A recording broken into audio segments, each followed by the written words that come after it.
Hello, everybody. Welcome to the Saturday live stream. A lot of things to go over, so let's just jump right into it. So first of all, before we start talking about some on-chain data and the third largest drop-off for Bitcoin as it pertains to the ETFs, and then we'll talk about two altcoins. I think are going to do quite well in the next bull market. A safer bet, not as much as like meme coins, but yesterday or a couple of days ago, we talked about Polymarket. And my friend Bobby, he put a bet on Mike Tyson to win, and he lost $100. And it was just a fun thing to see it be done. And Polymarket again called it correctly, with Mike Tyson losing quite badly to Jake Paul. And it's just a fascinating type of market. We can see that what it did with the presidential elections and how it's getting a lot of things right just on a bunch of degenerate gamblers that are out there.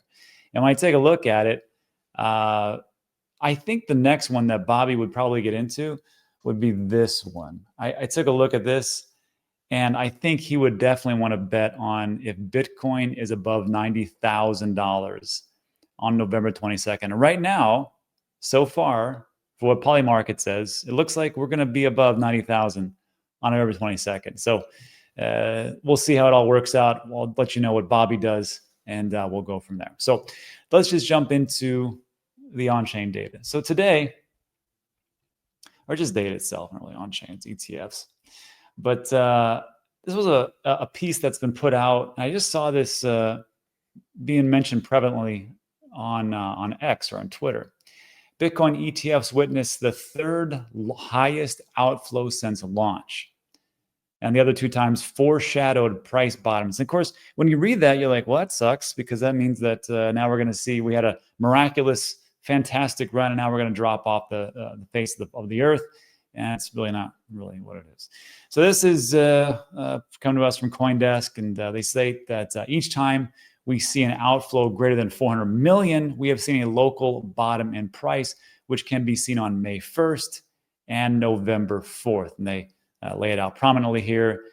This went down 400 million, so that means that there was, or the outflows, so that means we're going to see a big price reduction, and we saw it over here. And it's a funny thing about ETFs, because like we can take a look at ETFs and the inflows, and they'll be at all-time highs, yet Bitcoin was chopping sideways throughout, well, after the May 1st, through most of May, parts of June, July, and it just really didn't seem like it was that big of a thing. Now, it's great as far as the mentality for the ETFs and to kind of give it legitimacy, but when we take a look at this, and I had to kind of go through this, and I took a look at just what the outflows were, and you can take a look at Hey Apollo, and it looks pretty bleak. I mean, I'll be honest with you, it looks very bad. I mean, Fidelity sold, ARK selling, BitB, Grayscale, no surprise there. And the only one that's been buying consistently is Grayscale over at iBit. But if you take a look at the total net flows, negative 5,000 Bitcoin. How awful is that? So if we just take a look at these two time frames, May 1st and November 4th, and also if we take a look at that drop off, look at that massive drop from 437 to 432. Wow, watch out. So we take a look at Bitcoin. Well, how much did the price drop when these ETFs came out? And again, we're talking about this was May 1st, which we can see right here, that it was quite a bit of a dump. April 23rd, it was sitting at 66,000. Down it goes. But even though ETFs, I mean, there was even more of an outflow, not in ETFs, but just in the price action for Bitcoin itself. From April 11th, it went from 71,000 all the way down to 61,000. Now that's a bigger drop. And during that time for the ETF, from, let's take a look, April 8th. And where were we? Essentially right here, flat, doing essentially nothing. So again, is that like the big deal? I mean, this is the third largest outflow, and how bad it is. It's just all sensationalism and a little bit of writing, and I don't really give it too much thought. And then also take a look at November 4th, just to clear everything up. Let's see, November, October, Oh yeah, look at that. Look at that massive drop off from 72,000 to 67. But of course, look where we're at before. And then of course, now we're talking about here. Actually, I don't think this is correct. Let me refresh this. Is it still at 90,000? Same thing. 24. Let's go over a month. And we're going to see it's pretty much flattened out. So again, we take a look at these articles, these headlines, and it makes it sound like it's just like the worst thing of all time. Third highest outflow since launch. Nobody really cares. I still say that, and it worked out. I said that not massive, huge gains are going to be made until after the presidential election, just like we saw in 2012, in 2016, in 2020. Of course, here we are, November 5th, moving on until, I don't know what the date is today, November 16th. I think the biggest gains are ahead of us. And now that we've seen Bitcoin have its massive run, I still say that Bitcoin will run even harder, especially if we get that Bitcoin strategic reserve, which looks like it can be done without the approval of Congress for a small allocation, as it's been put out. But for the larger allocation of 1 million Bitcoin, that would need congressional approval. So regardless, I still say that Bitcoin can run pretty hard. However, having said that, alts will outperform Bitcoin. It's just the truth. They will do it. They've done it throughout every single cycle, 2012, 16, 20, and it's going to happen again. So what you want to take a look at is, well, where should I go? I can't tell you where to go because I'm not a financial advisor. I'm not your dad. You do whatever you want to do. But when I take a look at some of the, I would say like the safer plays, as opposed to say some more risky things, I look at these things and I'm like, it's Solana and Cardano, I think, for me. I don't know what it is for you. Just stick with me with this one. So I would be remiss if I didn't mention the XRP is up massively. So congratulations to all the XRP holders. Not easy to hold that long. I mean, $1 took quite a bit of time. And there is news circulating that Donald Trump may make crypto projects or blockchain companies that are in the United States tax exempt. That's why everybody's so fired up now on Ripple. And of course, the talks that they are going on with Charles Hoskinson over at Cardano as well. And then also, you'll have some places like Hedera. And let's see. I think it's like number 67, 39. I was way off. Hedera, also United States company, was up 69% through no other reason that I can tell than just because of that story. So congratulations, it's looking pretty good. But if we take a look at what are the biggest trending things, first of all, usually when I'm in CoinGecko, usually what the trends are, mostly meme coins. And we've talked about this ad nauseum. And if you just go to pump.fun, this is a Solana-based token creation platform, and it's all Solana. And they make 10,000 to 14,000 tokens per day, not month, per day. And you need Solana to do that. So to mint all those, you're going to need Solana. To trade all those, you're going to need Solana. It's very cheap to do it. So for me, I'm like, why would I just put it in Solana? Now, I've been buying Solana for quite some time, but to me, I just take a look at like what's actually happening. And yes, I understand that there are other meme coins and other chains and it's really happening. But if you take a look at where most of the action, just the volume, it's there's a large, massive amounts on pump.fun and Solana. So for me, I'm like, yeah, okay. And then this little piece came out. Odds favor Solana ETF in 2025. This is by Van Eck. Who the heck is Van Eck? They deal with ETFs, wealth management.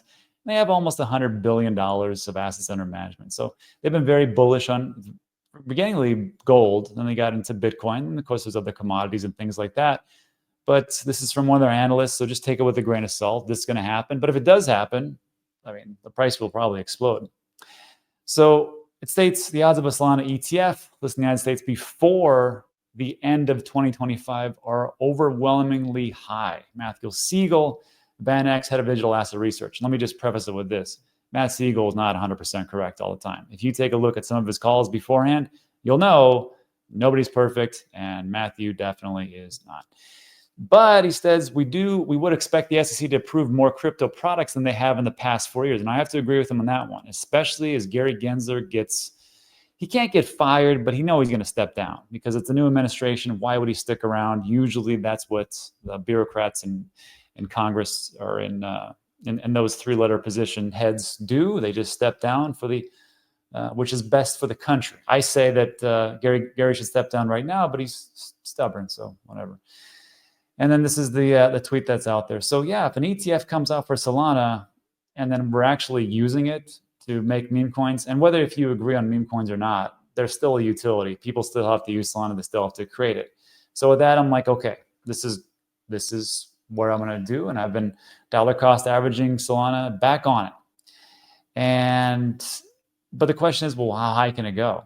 Because that's what everybody wants to know, right? Well, I don't know because I don't have a crystal ball, but Ben's got some pretty good stuff on his website, and we're going to take a look at these risk levels. Right now, we're at 215. I want to say Solana was around 255 for its all-time high, somewhere around there. But if we take a look at the risk levels for what's on this site right now, the risk levels for Solana is the highest it's out of all the 20 or 30 different Bitcoin and altcoins that are listed here. And what does that equate to? A risk level of 0.725, 215. So where could this go? Well, if we're going to 8, that would, well, actually, let's just back up. For a risk level of 0.775, 263 would eclipse its all-time high. 0.8, 0.85, and this is around the levels where I want to start kind of layering out. 0.85 is $374. I could see that. Does anybody think like that'll never happen, especially with what's coming? I don't know, maybe. 0.9, 473. This is when I'm definitely going to be layering out. 0.95 is 598, and 1.0, meaning this would be the tippy top, depending on risk factors, is $756. So from there to there, what is that? 3.25x, something like that. So I don't know about you, but Bitcoin right now is around 90,000. If we want to do a 3x from there, that's 370. So I just don't think we're going to see that anytime soon as far as hitting all-time highs. I can see Bitcoin, and again, my price prediction is somewhere between $50 and 500,000. So I guess that would be within my range, but I just don't see it's going to happen anytime soon. I think Solana's got more room to run and faster to do that, so it makes sense. Now, you may hate Solana and despise the VCs and despise the fact that sometimes it goes down. I get it. I got you. But are you here to change the world, or are you here to change your pocketbook? Just asking. It's up to you. Next one would be Cardano. And Cardano is one of those laggards, and it was a laggard last cycle. It's a laggard this one, but there's been some pretty big news on the horizon, and over, 14 days, 112% rise. And it all really comes down to, well, there's a couple of reasons. First, it's because of Bitcoin OS essentially partnering up with Cardano to make it a secondary or another layer for Bitcoin for DeFi. And I thought it was brilliant because Bitcoin is UTXO, Cardano is a UTXO. Also, on top of that, Dogecoin is UTXO. So I'm just thinking to myself, well, they could just incorporate all three of those. But it states here, Trump is creating a strategic Bitcoin reserve using Bitcoin OS. Elon is spearheading a new federal commission called Doge, which would be that little connection there with UTXOs. Charles Hoskinson, founder of Cardano, will likely advise the government's crypto policy. Also, he was at Starlink or SpaceX this week. I know some people said, well, Elon wasn't there. I got that. But he probably talked to, I don't know, probably the heads of the developments and what's going on over at SpaceX and Starlink. And maybe, who knows, maybe they got something brewing. But if you got somebody who's got the ears of the politicians, you want to know that guy. Because the politicians, we don't need the politicians, that's true, but they sure can help push things along and make things a little bit faster. So we've got those types of things happening. And if you want to find out about, what exactly that is, I did a video. It was called Bitcoin is New Cardano Layer. And we talk about this. It's like a quick 10-minute video about what Bitcoin OS is, why they chose Cardano, what exactly it actually does. So then that would go to the last piece, which is, well, how much, Rob? What are we talking here? And right now, again, 76 cents. Okay. Not too great. What does that, where does that put us at? 76 cents. 0.58. So as far as like the risk levels go, it's pretty low. Not extremely high. And before this big 100% run up, it was, gosh, it was down to 0.4 levels. So what does that mean? Well, as we're going up, a 0.7 will be 1.25. And correct me if I'm wrong, but I think that we were at $3 for the last all-time high. And around 0.85, I'll probably be layering out again, taking some profits off the table. $2.55. I'm okay with that. I'm okay with that. What is that? 3.25x.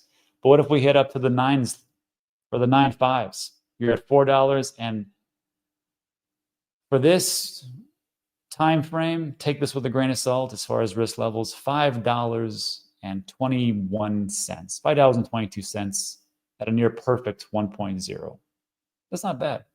$5, 5x from here, not too bad. And that is also why I also dabble into meme coins, because we know meme coins are going to do better, but they are hugely, hugely risky. So if you want to risk and live a little, hey, why don't you put, I don't know, 0.5%, 0.1%, like my friend Bobby did as he bet on Mike Tyson, which wasn't a good bet.